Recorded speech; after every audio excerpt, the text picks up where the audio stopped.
pessoal, tudo bem com vocês? Pessoal, ali no final da década de 70, uma psicóloga americana chamada Pauline Clancy começou a procurar entender um pouco de alguns dos seus clientes que tinham uma tendência muito forte de dar foco, de dar atenção, de dar valor aos seus erros, aos seus equívocos, às suas fraquezas, às suas impotências. E ao mesmo tempo essas pessoas supervalorizavam o outro, o que o outro tinha de bom, o que o outro tinha de competência, o que o outro tinha de sinais de ser pessoas fortes, pessoas resilientes. E isso levou a um estudo dentro da psicologia que acabou se tornando, sendo reconhecido como a síndrome do impostor. E é muito interessante esse assunto porque, por mais que seja difícil para algumas pessoas entenderem, a síndrome do impostor, ela acomete hoje muita gente. E ela nada mais é do que a pessoa que não consegue reconhecer nela aquilo que ela tem de bom, aquilo que ela tem de capacidade, aquilo que ela tem de desempenho, aquilo que ela tem a respeito de si mesmo, das suas próprias qualidades, do seu processo cognitivo que a faz ser uma pessoa de valor, uma pessoa que merece ser reconhecida, que merece ser admirada. E existem pessoas que sofrem disso, não conseguem ver esse lado dela, não conseguem observar que ela fez por merecer tudo aquilo que ela é. E isso hoje faz parte de de um número de pessoas significantes no mundo e principalmente no ambiente de trabalho. E por mais incrível que pareça, pessoas que sofrem da síndrome do impostor são pessoas que têm uma capacidade incrível, inclusive têm um bom currículo, têm um bom histórico profissional, é reconhecida justamente pelas suas qualidades. São pessoas que têm virtudes muito diferenciadas. Mas essas pessoas, elas se sentem impostoras do seu próprio sucesso. Elas se sentem que não fez aquilo, que aquilo tudo dela não merece ser reconhecido porque sempre por alguma causa externa a ela e não porque ela é capaz e porque ela tem realmente algo a mais para entregar para as pessoas, enfim, para o trabalho ou mesmo para suas relações pessoais.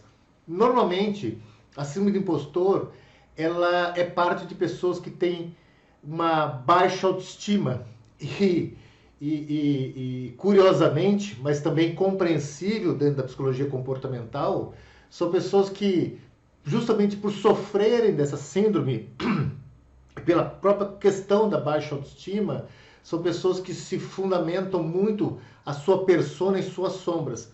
Ou seja, normalmente são pessoas que são arrogantes, são pessoas que são mal educadas, ou pessoas que são extremamente simpáticas, que exagera o estado de simpatia. Ou seja, ela sempre tenta usar alguma máscara por causa dessa sombra que ela carrega nela, ou seja, ela traz dentro dela um sentimento de apequenamento, de desmerecimento e de incapacidade de efetivamente um dia ser reconhecida porque ela realmente é alguém que merece e tem os seus méritos para justamente ser uma pessoa admirável. Não se sabe muito bem, como toda a síndrome, não se tem uma causa muito específica do que causa a síndrome do impostor. Hoje se sabe que há vestígios, há indicativos que isso vem de questões familiares, isso vem de questões dos relacionamentos interpessoais, dos relacionamentos amorosos, isso vem de traumas, isso vem do próprio desequilíbrio químico, fisiológico, como também da própria natureza histórica e genética da pessoa. Como grande parte das doenças psicossomáticas, tem muito a ver um pouco do próprio traço dessas pessoas. E também tem relação intrínseca com pessoas que têm uma tendência ou sofrem de depressão. Então tem alguns indicativos disso. Mas além desses indicativos que causam a síndrome do impostor, alguns estudos, principalmente esses mais atuais sobre esse tema, têm demonstrado que a síndrome do impostor ela é muito presente nas mulheres mais do que nos homens. E isso não tem nada a ver com a questão da diferença de gênero. E sim porque, ou melhor dizendo, pessoas que vivem em países que levam muito a questão, que ainda são atrasados, são países que têm uma cultura patriarcal, machista, preconceituosa, que permite ou que pouco se dá em questão a assédio, países que têm um alto nível de violência doméstica, ou mesmo países que têm uma certa cultura de permitir ou de manter relações tóxicas e abusivas, relações de casais tóxicas e abusivas. Aliás, as relações tóxicas e abusivas podem criar traumas que podem ajudar a desenvolver ou a despertar essa síndrome. Então, países que têm esse modelo meio ainda arcaico do modo de ver o valor merecido e a importância que a mulher a igualdade que existe de gênero, seja eles qual forem, esses países ainda com pensamentos retrógrados, o número de o número de mulheres que sofrem das síndromes é maior que dos homens. Mas isso não quer dizer que os homens não sofram, pelo contrário. Em países que têm uma cultura que buscam ter uma cultura, estabelecer uma igualdade de gêneros, há também o equilíbrio entre homens e mulheres que sofrem dessa síndrome e que efetivamente ela causa muita dor e sofrimento para a pessoa que é acometida dela. Bom, o que mais? Como é possível desenvolver isso?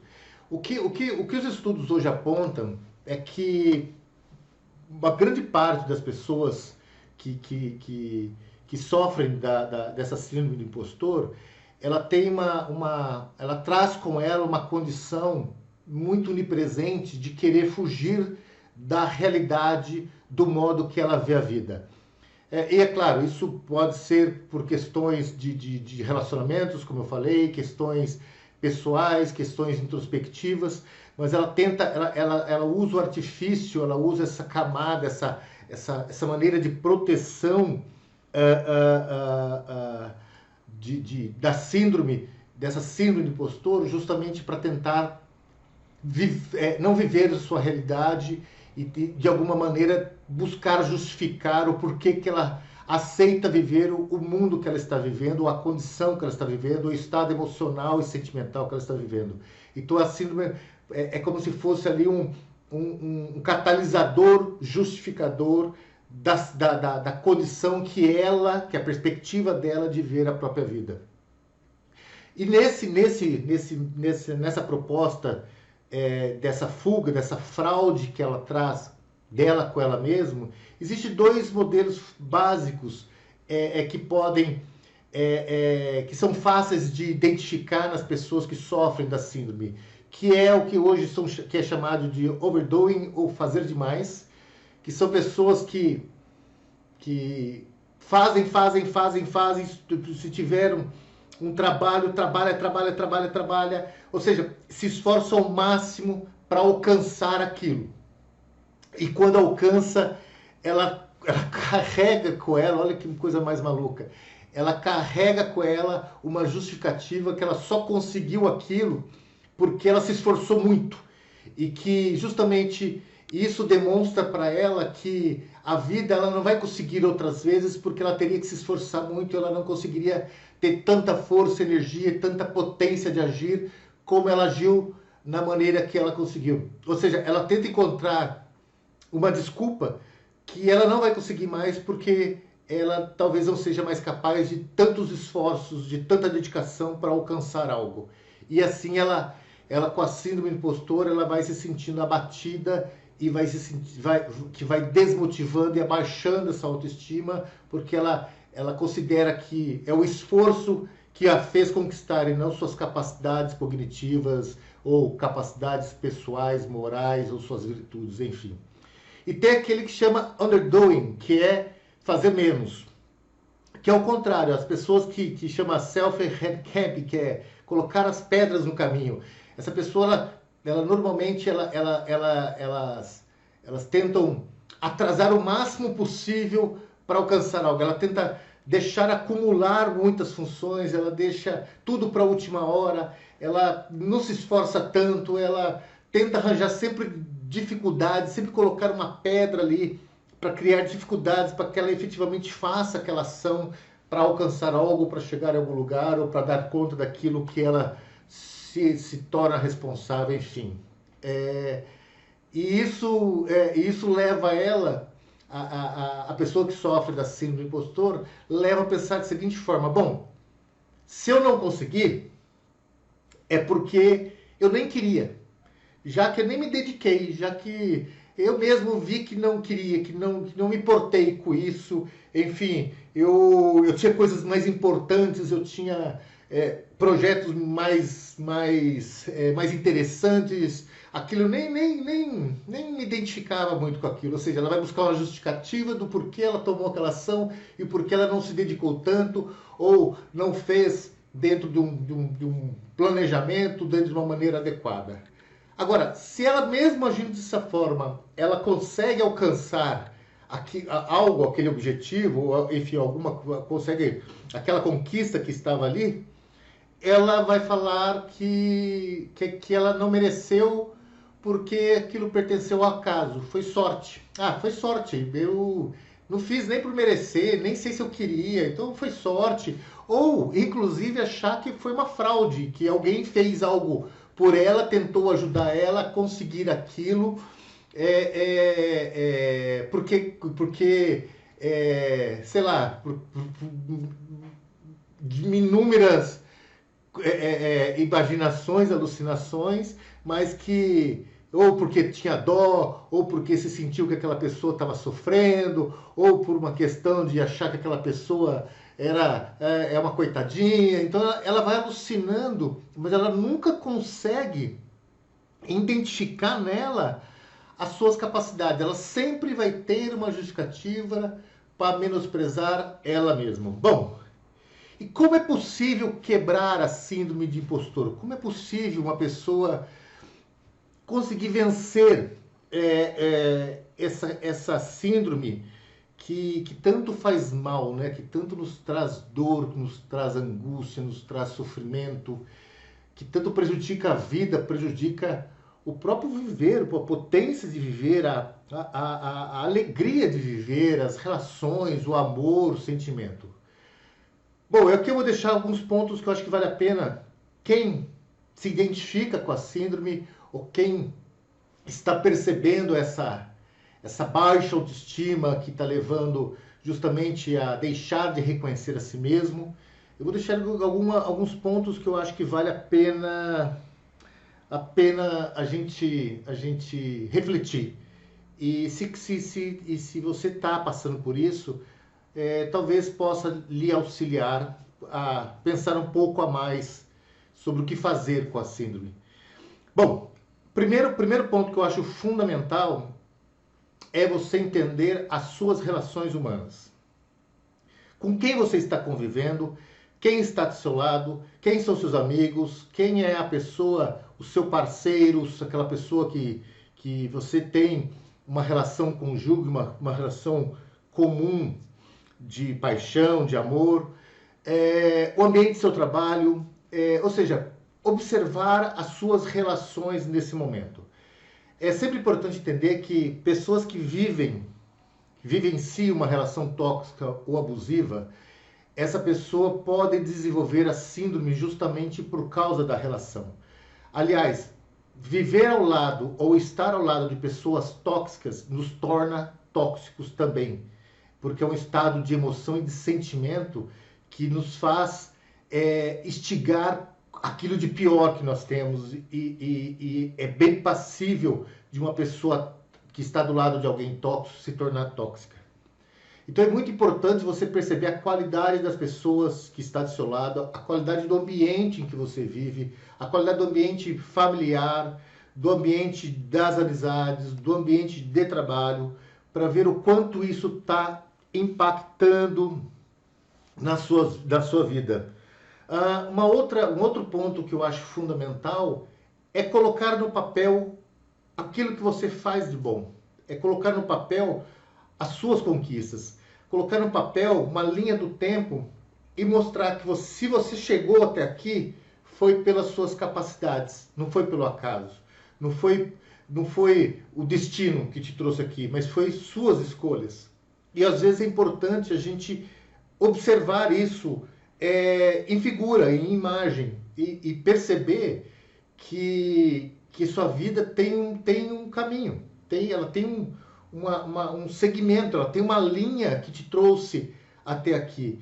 E você observar dentro dessa linha quais foram as decisões que foram as melhores escolhidas, quais foram os erros, quais foram os acertos, ou seja, fazer uma retrospectiva de si mesmo. Por quê? Porque nessa retrospectiva a gente consegue chegar muito das crenças que nós construímos nesse momento e que nos limitaram a outras escolhas. O que não nos escraviza a não fazer novas escolhas agora. A oportunidade de nós nos tornarmos pessoas ainda melhores. Então essa reconstrução de pontos importantes na nossa vida ajuda a gente a enxergar um pouco de nós.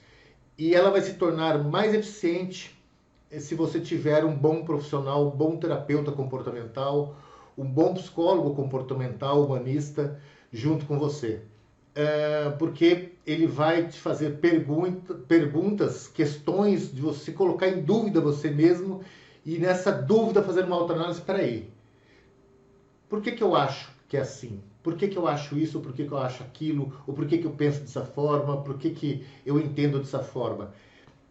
E é justamente essas dúvidas que faz você meio que... Opa, peraí, deixa eu colocar meu pé de novo no chão e perceber que há dentro de mim muito e muito de valor, muito de importância, de significado, de signo. Então, esse é um outro ponto que eu acho fundamental, você também fazer essa linha do tempo sua. Também nessa mesma conduta dessa reconstrução histórica de você com você mesmo, também fazer uma autoanálise. Uma autoanálise do que você sabe, do que você acha que não sabe, do que você acredita, do que você não acredita. Se comparar aquilo que pessoas que conseguiram alcançar, talvez aquilo que você tenha vontade de alcançar, ver o que aquelas pessoas têm de mais, o que elas não têm, o que você tem, o que você não tem, até para trazer uma condição de realidade de você com você mesmo, até para buscar em você uma estratégia de como alcançar, de construir metas, pequenas metas, mas que essas metas tenham por fim um objetivo maior, que você consiga fazer nessa autoanálise sua uma realidade, mas uma realidade que tenha fundamento, uma realidade que tenha um porquê, o que vai motivar você sair de uma intenção para uma ação, o que você pode fazer e por que você vai fazer isso, com o significado da importância daquilo que você busca. Isso também ajuda a gente a trabalhar um pouco essa questão, essa síndrome tão pesada que algumas pessoas sofrem. Trazer objetivos mais claros para a vida, trazer um significado mais claro para a vida, trazer uma estratégia de vida, isso nos ajuda a caminhar. Bom, o outro ponto fundamental só existe, ou talvez a mais importante remédio, a pílula para a vida, que é experienciar. É você meio que sentar, respirar fundo e falar, cara, eu vou experienciar a vida. E começar a experienciar coisas diferentes. Começar a fazer coisas que você não fazia. Começar a buscar sonhos que você nem pensava, desejos que você nem se importava. E ir atrás de coisas e buscar experienciar a vida, mas de coisas que não fazem muito sentido para você agora. Ou seja, ser antagônico com a própria vida para que você possa experimentar outras coisas e justamente essa possibilidade de outras realidades, de outras condições, de outros mundos, ajudar você a perceber que aquele que sofria disso, ou que traz em si aquela condição de se sabotar, de se desvalorizar, de baixa autoestima, aquela pessoa, ela existiu, foi importante, mas, cara, tem um monte de coisas novas que eu posso aprender, tem um monte de coisas novas que eu posso apostar, tem um monte de coisas novas que eu posso correr atrás, tem um monte de coisas novas que pode representar a minha vida de forma diferente. E isso só tem um caminho. Permissão e se desafiar a experimentar aquilo que você não fez ainda, aquilo que você nem imagina que seria capaz de fazer. Então, sim, de uma maneira, claro, não de uma maneira aleatória, mas de maneira objetiva, de sonhos, de buscar objetivos, de buscar outras experiências que você não teve, que você nunca se deu conta que é capaz de alcançar. E para mim essa talvez seja uma das coisas mais importantes na vida, a gente aprender coisas que a gente nunca se importou, justamente para a gente conseguir criar valores dentro de nós, capazes de nos auxiliar a enxergar a vida sobre outra perspectiva, outros aspectos e uma outra realidade, ou seja, outras possibilidades. E por fim, fuja da autoajuda. Eu acho isso fundamental. Não caia na autoajuda, porque a autoajuda é dessa questão de positividade, que é só pensar, só acreditar, que a culpa é sua, coloca no papel, enfim, fuja.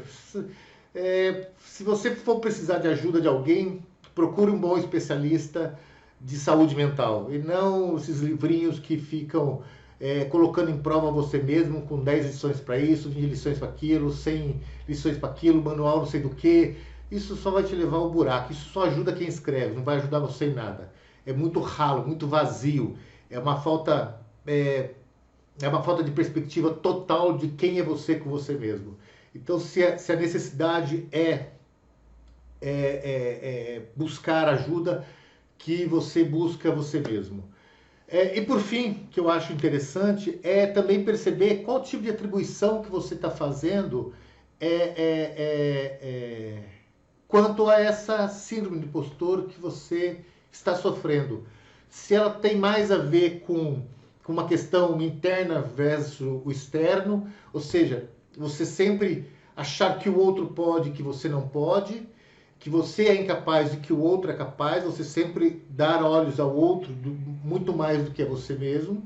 Se é uma questão estável ou instável, ou seja, você sempre sente essa questão de ser impostor ou impostora com você mesmo, ou isso acontece de vez em quando, é uma coisa de momentos que você está triste ou você está alegre, ou se você percebe que é algo que é genérico, que te leva a você sentir isso, ou se existem algumas questões pessoais suas, específicas, que te levam a sentir isso. Por que é importante entender esses três aspectos? Porque quando você faz essa autoanálise do que é interno, do que é externo, do que é estável, do que é instável, e do que é global e do genérico, do que, versus aquilo que é específico e você coloca no papel, também ajuda você a meio que observar o quanto você existe naquele momento e o quanto é o meio que está influenciando você, o quanto é você que realmente traz isso de dentro de você. Isso pode ajudar, porque às vezes a gente sofre muito impacto do meio com nós.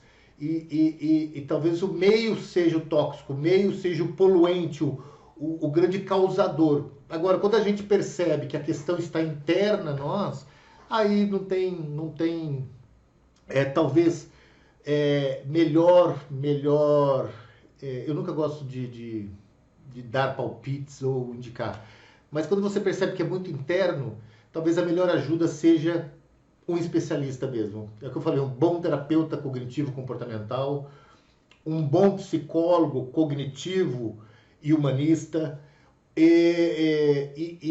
ou um bom coach também que pode te auxiliar a ver as questões para frente. Mas se é a síndrome que você está sofrendo, talvez o coach ele seja um paralelo junto com especialistas mentais que vai efetivamente tentar encontrar de onde está vindo esses gatilhinhos, essas ancoragens que você tem que te levam a você sofrer da síndrome do impostor. E talvez até mesmo um psiquiatra, que pode ser que esse desequilíbrio químico, como nós falamos lá no começo, também seja necessário nessa abordagem. O que você não pode é se permitir sofrer disso.